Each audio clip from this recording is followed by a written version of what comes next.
maxay ka samaysantaa forever artery factor maxayse tahay forever artery factor waa collagen haddaa maqasho waa waxyaabaha iskiinkaaga oo aad iyo aad ugu fiican yahay haddaba soo dhawow retaining waa soo celiya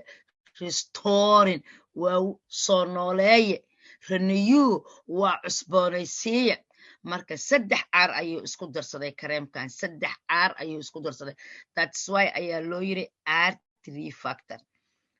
factor waa kareem anti aging ah waa collagen iskiinkaaga ayuu soo noolaynayaa wuu qurxinayaa wuxuu ka bi'inaa daalka wuxuu ka bi'inayaa inuu wejigaaga dhinto oo weji duqa noqdo oo weji miinla uu noqdo haddii ku tiraa qofku ma haysataa kareem collagen ah yes waa kana kareemkeena collagenka inkastoo all kareemyadana ay leeyihiin collagen haddana this one is the number 1 kareem oo collagenka ugu taabsan haysta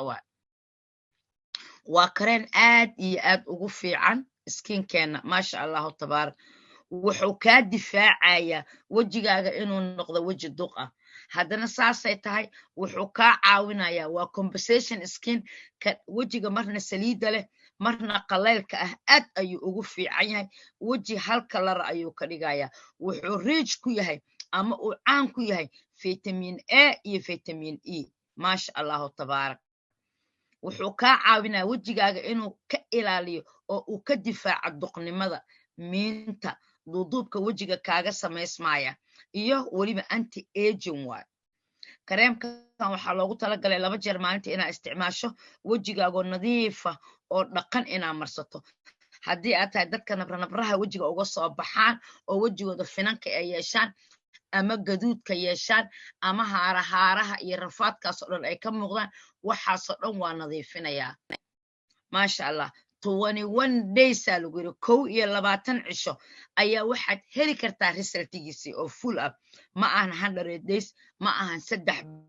bilood waa 21 days ayaad full benefit ku heli kartaa markii aad isticmaasho that means waxaad dareemi kartaa in uu yahay shay si fiican u shaqaynaya oo dirbadiba ku caawinaya